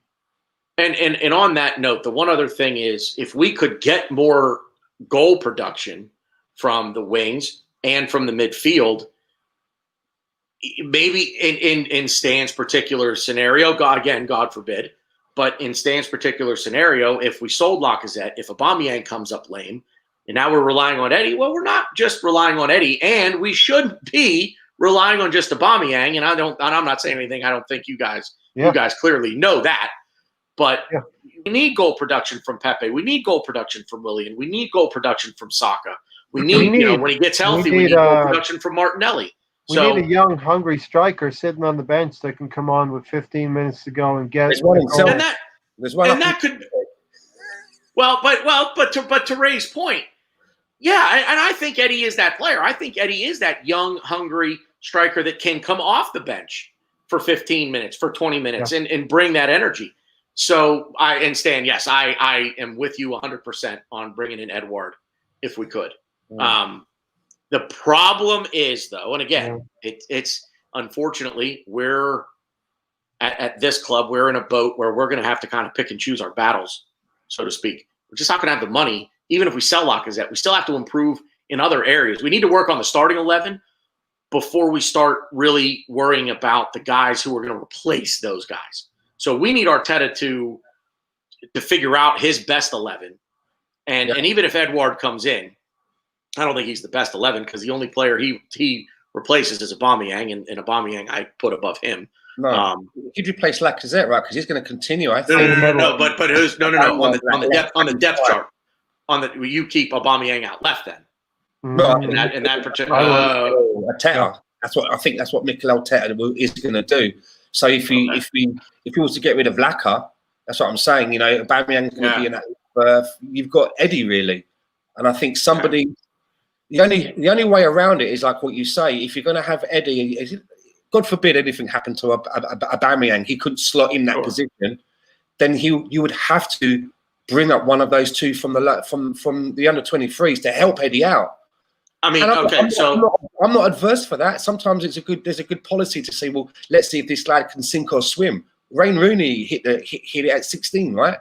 Ashley Cole was given a chance when he had to come in to fill in because we had nobody else, and he made that place his own. And I'm not adverse to that, but I would like to maybe see, someone like Edouard come in and take up the role that Lacazette has in the team, and still have Eddie coming on, sharing that role. If you're going to keep Aubameyang left, and we're going to have somebody else as a 9, and it's not Lacazette, let's say it's Edouard, Eddie can still share that position with that number 9. But I don't see anything I don't see any evidence from Mikel Arteta that makes me think that next season is just going to move Aubameyang centrally. I'd like to see it for various reasons, but I just don't think he's going to do that. We've had this talk before. I wholeheartedly disagree. I think that's what he brought Willian in for. I think he brought Willian in to either play out wide or play behind the front. If he plays behind the front 3, it's a different story. That's a good point. I reel that back. that's a good piece of evidence. I just slipped my mind. That's a good piece of evidence that may say that he may do that. Good point. I think that's what he wanted to bring Willian in for, was to slot, because again, I've said this before. So the thing is, who else in the squad before Willian? So let's go back to last season for a minute. Who in the squad was better than Aubameyang out left? Nobody. Who was better through the middle than Aubameyang? Nobody. But who was second best through the middle? Lacazette. So if Aubameyang is your best player out on the left, so basically it was either going to be Aubameyang or Saka out on the left. Yeah. The gap between Aubameyang and Saka is from the top of my screen to the bottom, but the gap between Aubameyang and Lacazette stops about right. Stops about right here. You know what I mean? So that gap is less. So you're basically you're trying to put the best players you can in those positions. And that's what I think he was doing. So and with Willian, he can slot out left, and you can move Aubameyang back in to the center. And really, it does sort of spell the end for Lacazette here, I think, unless you're going to play Willian behind the front three as an attacking mid. So. And this is, I'm getting way off here, but I can see that, Tanner. I can see that, Tanner, because there's now talk about Emile Smith-Rowe going out on loan again, and I want him to play this season. I want him to play. I don't like the idea of Emile Smith-Rowe going out on loan. We've been hearing about this kid for 3 years now? Yeah. 4 years, maybe three or 4 years. I don't want him going on loan to another Premier League club. I want to see what he's got. Again, the problem becomes, but now all of a sudden, Romano on what's his nuts? Fabrizio Romano says the club are in love with Houssam Aouar. So if you go and you bring in Aouar, what do you do with Emile Smith-Rowe then? I think Aouar is eventually going to go to Juventus. He really, I'm in love with Eva Mendes. What's that, Stan? I'm in love with Eva Mendes, but she's not returning. She's just not returning them. Yeah. Just to the Gooners. Is that you that keep? Is that why her phone keeps going off beside my bed every night? Exactly. But you touched on to the Gooners. I don't think so. Aaron Ramsey, Jack Mack had asked. I think Aaron Ramsey boat has sailed for all of us. Wouldn't have Aaron Ramsey back at this point. Can I just say you touched on something, Tanner? I think Tanner's right. Mikel Arteta was talking about Willian playing in the middle. He did say that. I do come back to that now. He was talking about, in that Ozil position. But now, in the last interview, like we've just said, we're talking about everyone starts in the clean sheet. Is Ozil coming back? Then does that mean then, like you say, Willian goes out to the left, Aubameyang goes central? Or does Willian go central, It's going to be interesting. It's going to be difficult to call. And I'm looking forward to seeing how he does it. Let me make 2 points, and I'll be as quick as I can. First point on Aaron Ramsey. The reason I gave you that face, for the right price, I'd bring Aaron Ramsey back in a heartbeat. Because I really, really, really think that Aaron Ramsey was the missing piece to this team. He knitted everything together. He knitted. Yep, he really did. And forward. And you know what I love the most about Aaron Ramsey? He has a beagle. Don't ask me how I know that. That's a big factor. Anyway, the second point that I wanted to make, I completely just forgot. So, real quick. So we talk about competition, right? We talk, Hector Bellerin seems to play better when he's got somebody behind him pushing. Yes. If Ozil gets a clean slate and Willian is being played in sort of that role, Emile Smith-Rowe kind of plays in that role. Does that push Mesut Ozil to step his game up a little bit? The only thing I would say with Mesut Ozil is, you don't think? The only thing I can see Willian and Emile Smith-Rowe sharing minutes in that position. Stan? I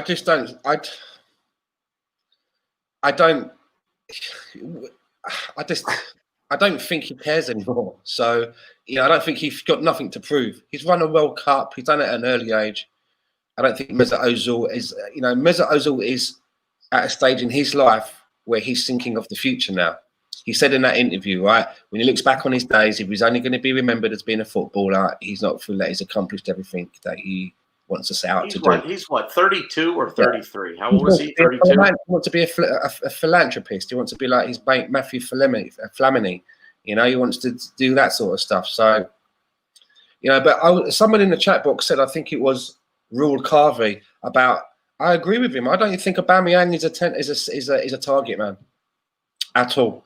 No, he's not a target man. I would like to see him play through the middle, because I would like play through the middle, but we're never going to be crossing balls in too much. I'd like to find out. It's a bit like Walcott. Remember Walcott always wanted to play through the middle, and I was like, let's see it. Let's find out one way or the other, and either it's good or we shut the book in it. I'd like to see. He has scored more headers than at any other time in his career under Arteta. Who's that? Aubameyang. Yeah. If Messi leaves Barca, do you believe Barca want Aubameyang and offer him 55 million? Are you confident Arsenal won't sell him? No, 55 million, we would probably sell Aubameyang. Nah. Let's do some housekeeping, and then let's dive into midfield before we wrap up here, because much like me writing the list of players out on the field, I forgot about Torreira. He was the last man on my team sheet today, on my squad sheet. So let's talk about Torreira. I think we've talked about everyone else. Let's talk about Torreira. Rumors are, Tanner, that he's going to go to Fiorentina, from what I'm seeing, is his likely destination. You got a dollar amount? Because I haven't seen the Fiorentina links. No, and what would you throw out there? 25 million I would start at. With, 27. I think 30 is the high. I would say 25 to 30. So I'll split the difference, and I'll say 27, 28, somewhere in there. And I think that would be a good bit of business. And I'm a Lucas Torreira guy. You guys know that. I love that little dude. And I really wanted him. I really thought he had a future at this club and could be, something very important for us here. But unfortunately, it is a sad situation when you look back at Torreira and the kind of arc that he had for 6 months, and it sort of died with Emery, and it was never rekindled. Emery pretty much killed Unai Emery ruined him, and I'll never forgive Unai Emery for that. So where did he go? Valencia. I hope Valencia lose every game. I mean, Tanner, you and I were both at the North London derby, the 4-2. Although we weren't there together, and we didn't really know it. I didn't know that. We were both at the same game. Yeah, we were both there. And what did you, when you came away from that game, what was your thoughts about Lucas Torreira as you was coming out of that stadium? Oh, it's a family show, Stan. I can't share. I'll tell you what my thoughts were. Manchester City, you better not come and grab him, because he's an Arsenal player for years to come. I walked away from that match. I was ecstatic, first of all, because I'm like, I saw him score his first goal in an Arsenal shirt. And it was just, he was that player that I thought, this dude is going to anchor our midfield for the next half a decade at least. And then Unai Emery decided to take the square peg and shove it in a round hole, and it came out as a mangled mess. See Lucas Torreira. And it's very strange as well, especially being that, you'd think that someone like Lucas Torreira he's a young lad. He's come to England. His grasp of English isn't very good. And he's got a manager who speaks his language. You would think that would go some way to kind of forming some kind of a bond. I can understand what my manager wants from me. And if I've ever got anything that I need to express, I can talk to my manager because we speak the same mother tongue. And if anything, he totally ruined the lad.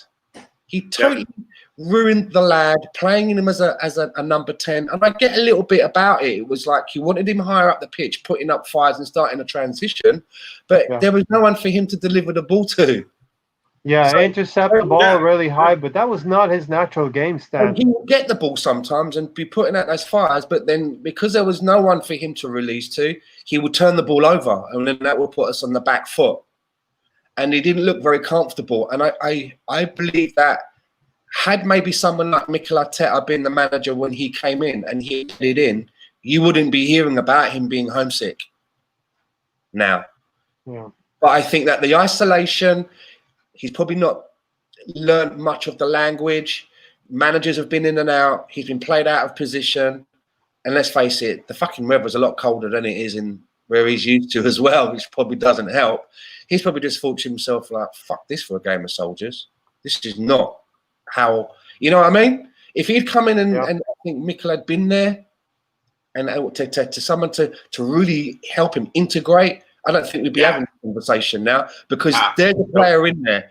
If you let him do what it is that he is supposed to do, like Tanner said, I thought to myself, wow, we've finally brought someone in to replace Gilberto Silva. That's what I thought when I left that stadium.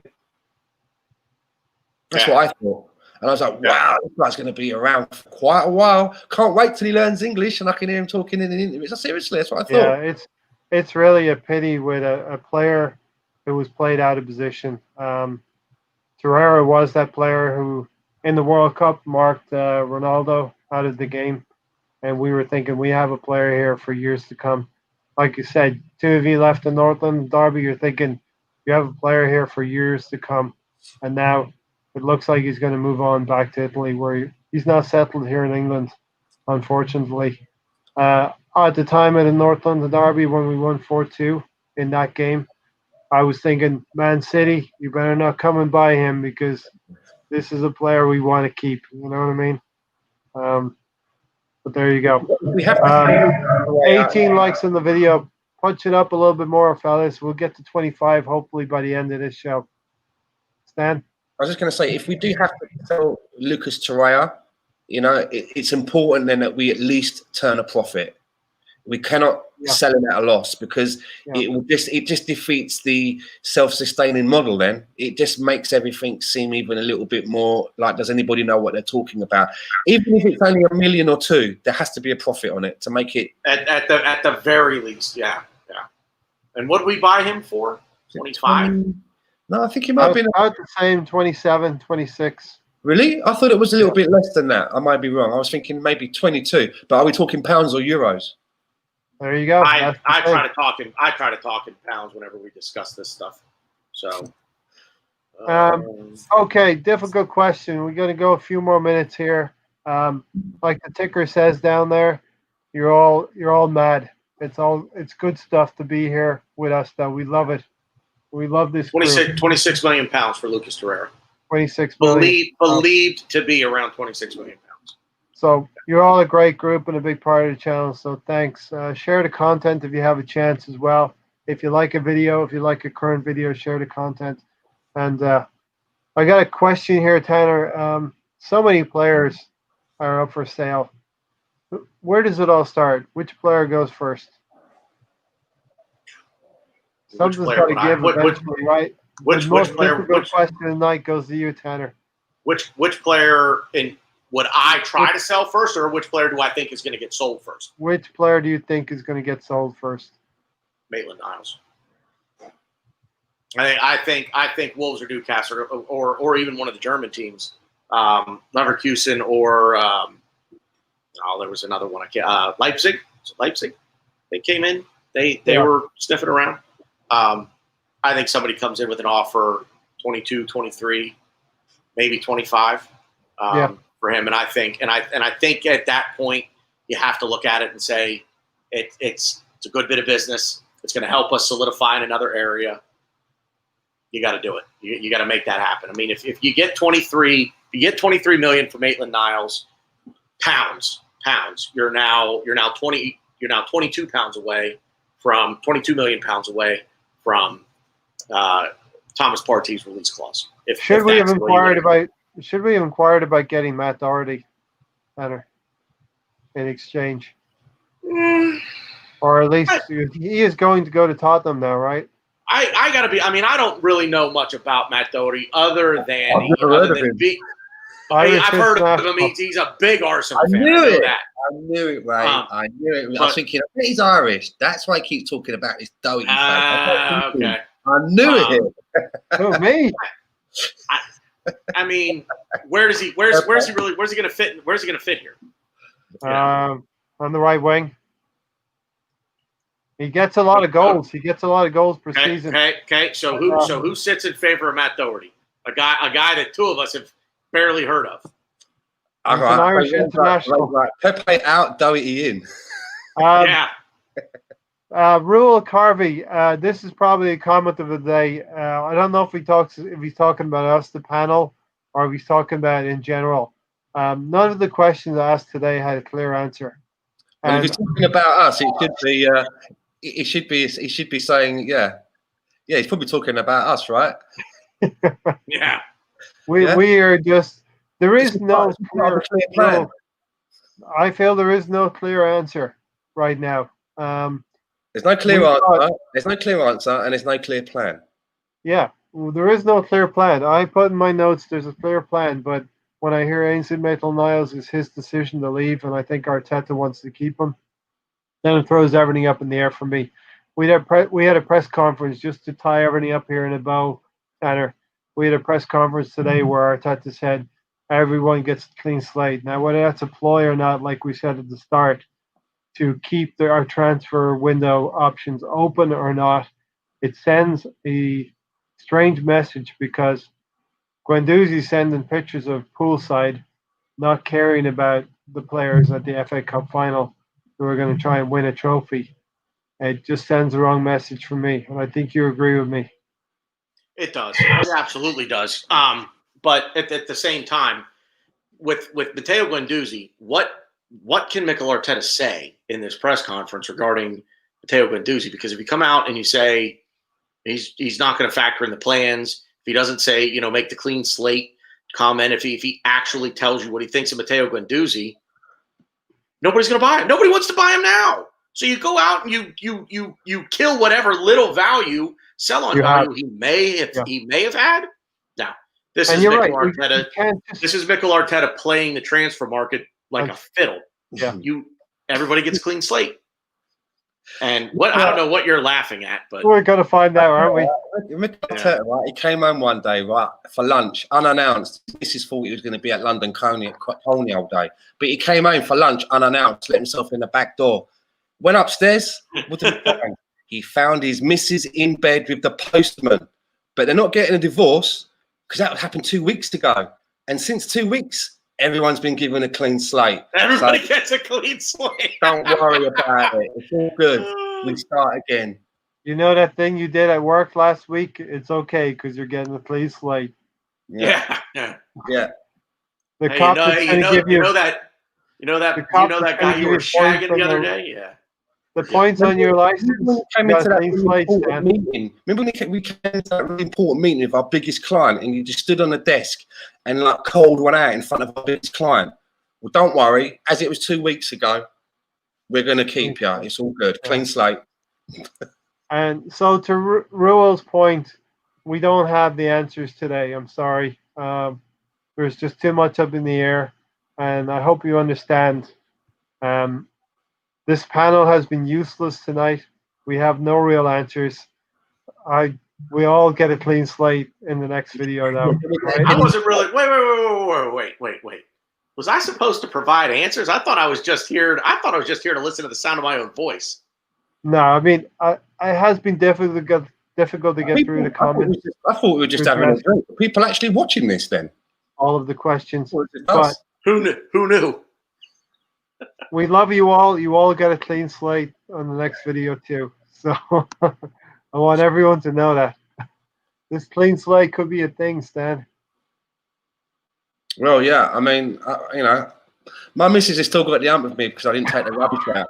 But I'm really. You stole that out of my words. You just stole that out of my mouth. I was going to say the same thing. It's okay. I got a clean slate. He'll give me a clean slate, hopefully. So Mikel Arteta said we've got a clean slate. Well, listen, in all seriousness, we should wrap it up there.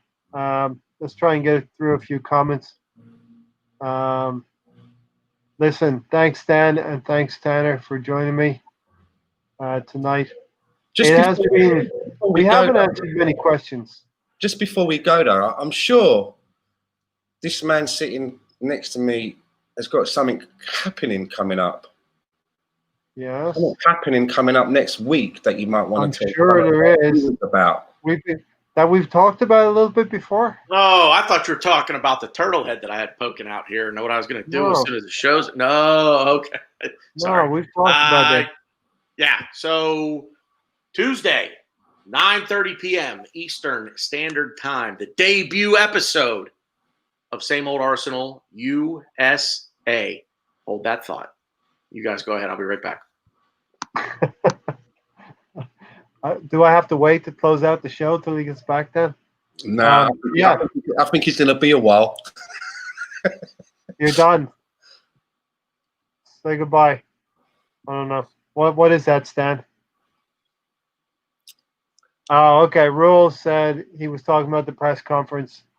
No, not a problem at all, Rule. We actually haven't answered many questions, you. right, Stan? And Rule, really, really good to see people coming back week in, week out. That's what we're doing. We're trying to build a group of people who, in 2 or 3 years from now, Stan, we're going to be celebrating a league title. We're going to win the Premier League in about 3 years. That's my hope. And if you're a fan, you have to believe it, right? I think it may. I think that we could have some better days. Actually, if Mikel can get backed, it's obvious that we need a few more bodies in the door. I'm optimistic. I'm optimistic, but the plan is constantly changing. There isn't a clear plan because we're in flux at the moment. We are in, the club is a little bit in flux, so we've just got to try and come out of orbit slowly, right? We're coming out of orbit like this at the moment, but we're trying to tell everyone that don't worry, it's all clear. It's not, but I have faith that it will be. If you know what I mean, I have faith that it will be, especially now that Mikel Arteta hopefully will have a little bit more leeway to flex his muscles now that there's been a change above him. Exactly. With Raul leaving. So let's see how that works out. Mikel Arteta has gained prominence in the last few weeks due to the changes that have been going on. I think you may believe as well, he has a direct line to Josh Kroenke. And not only that, he's got money in the bank, isn't he? He's got a bit of credit in the bank with an FA Cup win. Yeah, FA Cup win. So Same Old Arsenal USA. Check it out on Tuesday. That seems to rhyme. So check it out on Tuesday. Same Old Arsenal USA. 9:30 Eastern Standard Time. PM. You will see these two fellas here and a couple of others as well that you've seen on this channel. So check it out. I'll be there. I'll be there supporting you guys. Doherty is better than Bellerin and Cedric. I'm going to say yes. Niles is a right back. He's a right back, Doherty. I thought he was a right winger. Right back, and he's going to grab a few wings, a few goals as well.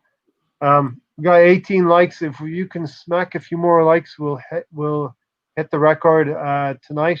And everyone watching on playback, consider doing a little bit of management at the end. Hit the like button for us. It's going to bring in more people. Don't be a freeloader. Just click like on your way out. It's as simple as that. Because it helps the channel. And you know what? Let me tell you a little secret. Even if you didn't like the show, give us a thumbs down, because you know how the algorithm works. If you do thumbs up, it doesn't move you up the charts. If you get a thumbs down, it doesn't move you down the charts. They just count it as an interaction. That's all they count. They just count interaction. I didn't know that. It's an interaction. And, maybe we've said things that you didn't agree with. Doesn't mean you don't like us. So just interact, please. Yeah, interaction. Just interact. And Stan, it's already happening. We've got probably rotating 12 or 14 people throughout the whole show. So it's happened already. Lombard Camp, thanks for joining us. Well, you're all great. Every one of you, especially the UK viewers. Yeah, 3 o'clock, 3:30 in the morning. Early, whatever you want to call it. I mean, it's their bedtime, man, but they're still sticking with us. So thank you. And be safe. Whatever you have to do if you're getting up early in the morning, be safe. Driving, whatever you do on the daily. On Sunday, we're probably going to ask where you're all from and all that stuff. So it's good interaction. But I think we'll get out of here. I think I've just about caught up on the You know what? section. I will say before you go, there's one comment that you have to put up to finish out on, and that's Yeah. the comment by the assembled there that I've just seen pop up. That's brilliant to end on that one. This one. Because that's the aim, right? Isn't that the aim for all of us to come here? That's the aim, right? To just get rid of a little bit of that stress, you know? Stefan, you always get a thumbs up. Thanks, mate. And Steven, he only drives drunk. And that's tongue in cheek, I'm sure. Obviously, we don't condone that. Wait. Is there another way to drive? Stan's Wig says, Are you "These telling me? aren't Are you droids, telling me I've been look doing it wrong all this time? Son of a bitch. Nice one, Stefan. Nice one. Top man. Okay, so we've hit the 20 mark right now. It's up to all of you loyal viewers watching on playback. We're talking about you right now. We're not talking to the live folks. Slap a like on it. Let's see how far we can push this thing. If you've enjoyed this show, this has been Arsenal Fan Circle, and that has been Stan the Man and Tanner. Say good night, Stan the Man and Tanner. Good night, Stan the man. Stan the Man and Tanner.